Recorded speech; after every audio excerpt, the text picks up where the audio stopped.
একটি মজলিসে শুনেছি নবী সাল্লাল্লাহু আলাইহি সাল্লাম নাকি ব্যবসা পছন্দ করতেন এবং উম্মাহকে ব্যবসা করতে উৎসাহিত করেছেন, আর চাকরিতে নিরুৎসাহিত করেছেন। এই কথা সত্যতা জানতে চাই। না, নবী সাল্লাল্লাহু আলাইহি সাল্লাম চাকরি করতে নিরুৎসাহিত করেছেন এরকম সুস্পষ্ট কোনো বর্ণনা না যে, তবে নবী সাল্লাল্লাহু আলাইহি সাল্লাম হাতে উপার্জন করা এবং বৈধ বেচাকেনা দুইটাকে সর্বোত্তম বলেছেন। রাফি ইবনে খাদিজা রাদিয়াল্লাহু তাআলা থেকে বর্ণিত হাদিসে নবী সাল্লাল্লাহু আলাইহি সাল্লামকে প্রশ্ন করা হয়েছে, আইয়ুল কাসবি আতিয়াব, কোন উপার্জন সবচেয়ে পবিত্র এবং ভালো?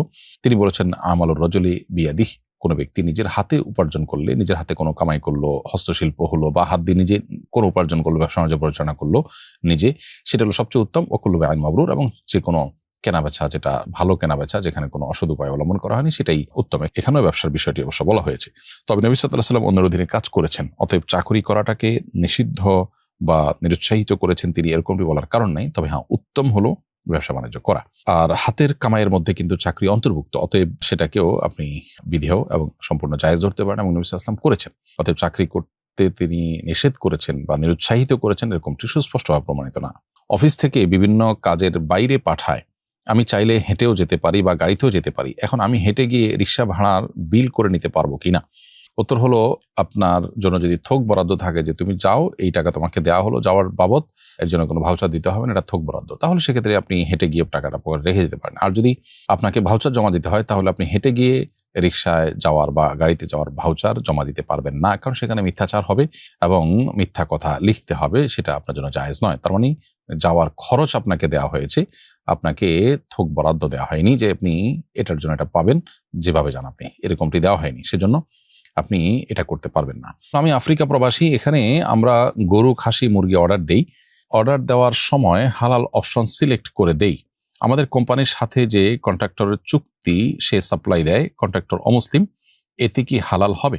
উত্তর হলো যে, মুসলিম বা ইহুদি খ্রিস্টানদের মধ্যে যারা সত্যিকারের ইহুদি খ্রিস্টান বা আল্লাহতে বিশ্বাসী, তাদের জবাইকৃত পশু খেলে সেটি হালাল। অমুসলিম কন্ট্রাক্টর সরবরাহ করেছেন এটার কারণে যদি প্রবল ধারণা হয় যে গোশত কোন মুসলিম বা আহলে কিতাব, যিনি সত্যি আহলে কিতাব, সত্যি আল্লাহর প্রতি বিশ্বাস আছে এরকম ইহুদি খ্রিস্টান, তাহলে তার জবাই করা পশু এরকম যদি মনে হয় তাহলে খেতে পারেন। আর যদি সন্দেহ হয় এবং আপনার কোন একটাকে প্রবল ধারণার মধ্যে নেওয়া কঠিন হয়, তাহলে এই ধরনের গোশত খাওয়া থেকে বিরত থাকাটাই হলো উত্তম এবং নিরাপদ। কাউকে ইন্স্যুরেন্সের বেনিফিশিয়ারি করলে কি ব্যক্তির মৃত্যুর পর তিনি ওই ইন্স্যুরেন্সের টাকার মালিক হবেন, নাকি তা মিরাস নীতি অনুসারে বণ্টিত হবে? উত্তর হলো যে, ইন্স্যুরেন্সের বেনিফিশিয়ারি সাধারণত করা হয় তাকে, যে ব্যক্তি ওই ব্যক্তির মৃত্যুর পর তার এই সম্পদের মালিক হবে। এটা এক প্রকার হেবা বা দানের অন্তর্ভুক্ত। যেহেতু মৃত্যুর পরের মালিকানা সাব্যস্ত হচ্ছে, অতএব এটাকে ওসিয়ত, শরিয়ার পরিভাষা ওসিয়ত বলা যেতে পারে। আর ওসিয়ত যেহেতু, অতএব ইন্স্যুরেন্সের বেনিফিশিয়ারি হিসাবে আপনি যার নাম রাখছেন, তিনি যদি আপনার পরিবারের এমন কোনো সদস্য হন যিনি আপনার ওয়ারিস, অর্থাৎ আপনার মৃত্যুর পর তার জন্য আপনার পরিত্যক্ত সম্পদে কোনো একটা ভাগ থাকবে, তাহলে সেক্ষেত্রে এই ওসিয়তের কোনো মূল্য থাকবে না এবং সে ব্যক্তি কিছুই পাবে না, বরং মৃত্যুর পর ওয়ারিসদের সবার মধ্যে শরিয়ার নির্দেশনা মোতাবেক, কোরআনের নির্দেশনা মোতাবেক সবার নির্দিষ্ট হারে বন্টন হবে। আর যাকে তিনি ইন্স্যুরেন্সের বেনিফিশিয়ারি করলেন, তিনি যদি আপনার ওয়ারিস না হন, ধরুন নাতি, নানা বা দাদা তার নাতির জন্য নাতিকে বেনিফিশিয়ারি করেছেন, তাহলে সেক্ষেত্রে তিনি যেহেতু ওয়ারিস না, তার জন্য নির্দিষ্ট হিস্সা যেহেতু নির্ধারিত নাই, অতএব তিনি এই ইন্স্যুরেন্সের বেনিফিশিয়ারি হিসেবে তার মৃত্যুর পর এই টাকার মালিক হতে পারেন। কারণ এটা এক প্রকার ওসিয়ত যে আমার মৃত্যু হয়ে গেলে আমার ইন্স্যুরেন্সের এই টাকাটা আমার নাতিকে বা অমুককে দেওয়া হোক, এটা একরকম ওসিয়তের মতো, বিধায় তিনি এটার মালিক হবেন। তাহলে ইন্স্যুরেন্সের বেনিফিশিয়ারি কে হচ্ছে সেটার উপর নির্ভর করছে যে তিনি মালিক হচ্ছেন কিনা। ওয়ারিস হলে তিনি মালিক হবেন না, ওয়ারিস না হলে তিনি মালিক হবেন।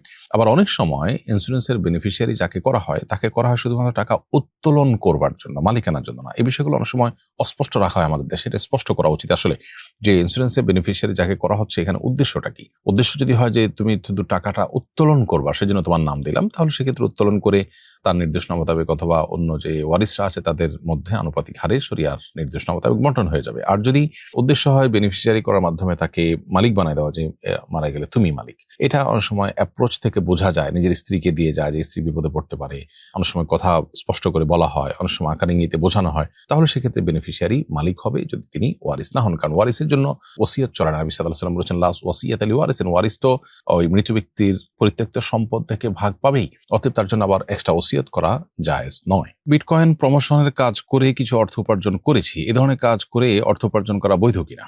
উত্তর হলো বাংলাদেশে বিটকয়েনের ব্যবহার অনুমোদিত নয়, পৃথিবীর বহু দেশে অনুমোদিত নয়। ওলামা ইকরামের বড় একটা শ্রেণী এটিকে নাজায়েজ বলেছেন, যদিও অপর শ্রেণী ওলামা ইকরাম জায়েজ বলেন। সেজন্য এখানে বিটকয়েন প্রমোশন করা যে সমস্ত ওলামা ইকরামের মতে নাজায়েজ, তাদের মতে এটার প্রমোশন করাটাও নাজায়েজ হবে। আর যে সমস্ত ওলামা ইকরামের মতে জায়েজ, তাদের মতে বিটকয়েনের প্রমোশন করাতেও কোনো অসুবিধা নেই, এটা জায়েজ আছে।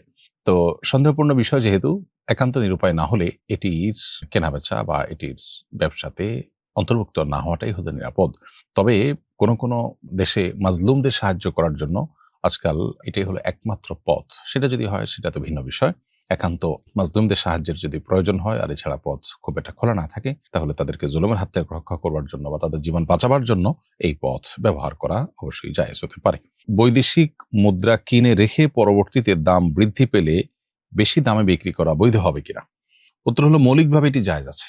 আপনি বিদেশি মুদ্রা কিনে রেখে দাম বাড়লো তখন আপনি বিক্রি করলেন, এটা মৌলিকভাবে জায়েজ আছে। তবে এক্ষেত্রে সাধারণত যে শর্ত প্রযোজ্য সেটি আপনাকে লক্ষ্য রাখতে হবে। তার একটি হলো, যখন বিক্রি করবেন তখন বাজার দরে বিক্রি করতে হবে, তখনকার বাজার দরে আপনি বিক্রি করবেন। আর দ্বিতীয়ত হলো, বিক্রয় চুক্তির মজলিসে কমপক্ষে এক পক্ষ মুদ্রা হস্তান্তর করবে।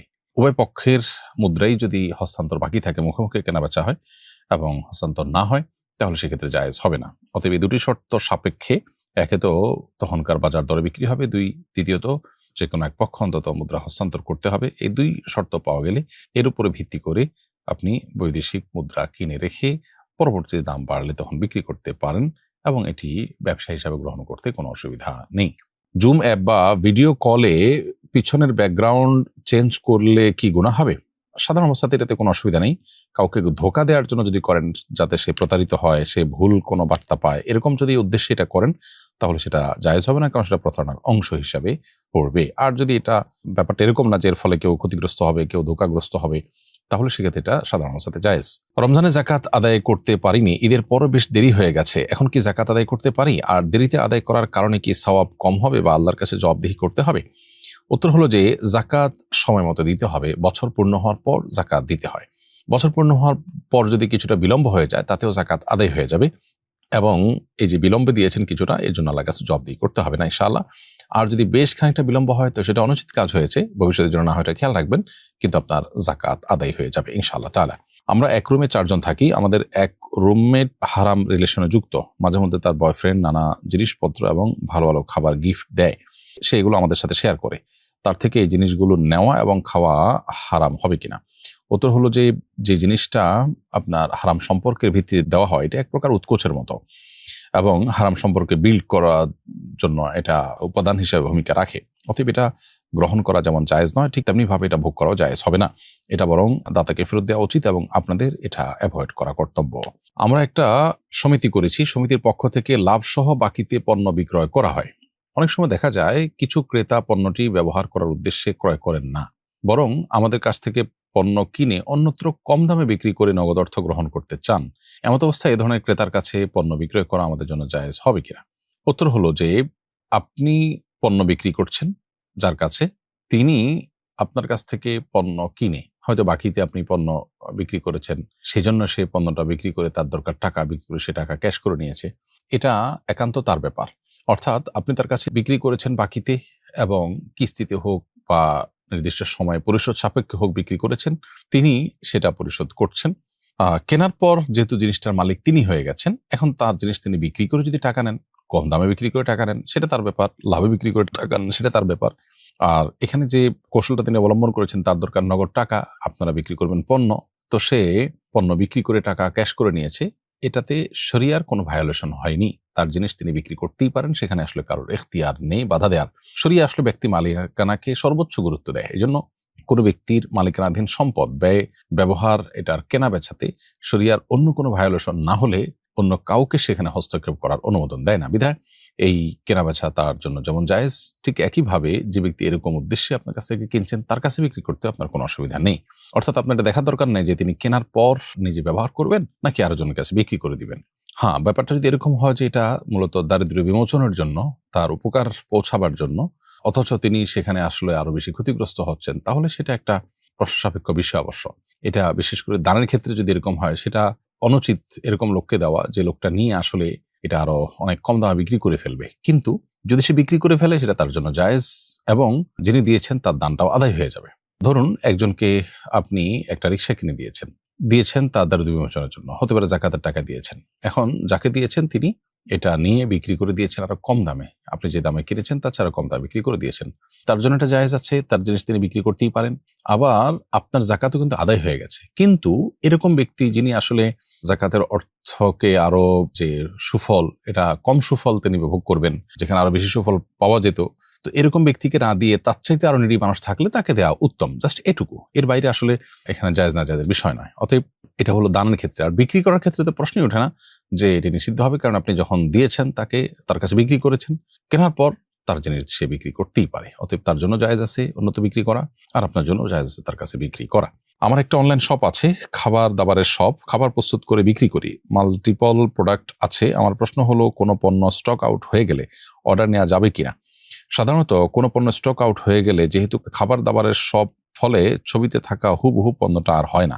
এক্ষেত্রে আমার করণীয় কি? উত্তর হলো সেম কোয়ালিটির পণ্য সরবরাহ করার যদি সম্ভব হয় তাহলে সেক্ষেত্রে আপনি অর্ডার নিতে পারেন। একটু 19-20 হলেও সাধারণত গ্রাহকের কোনো আপত্তি থাকে না, সেই লেভেলে হলেও এটা চলবে। আর যদি বিষয়টা সে লেভেলটাকে অতিক্রম করে চলে যায়, বরং কেওয়াজ হতে পারে, বাদানুবাদ হতে পারে, 19-20 না হয়ে বরং 18-20, 15-20 হওয়ার মতো পার্থক্য হয়ে যায়, তাহলে সেটা কিন্তু জায়েজ হবে না।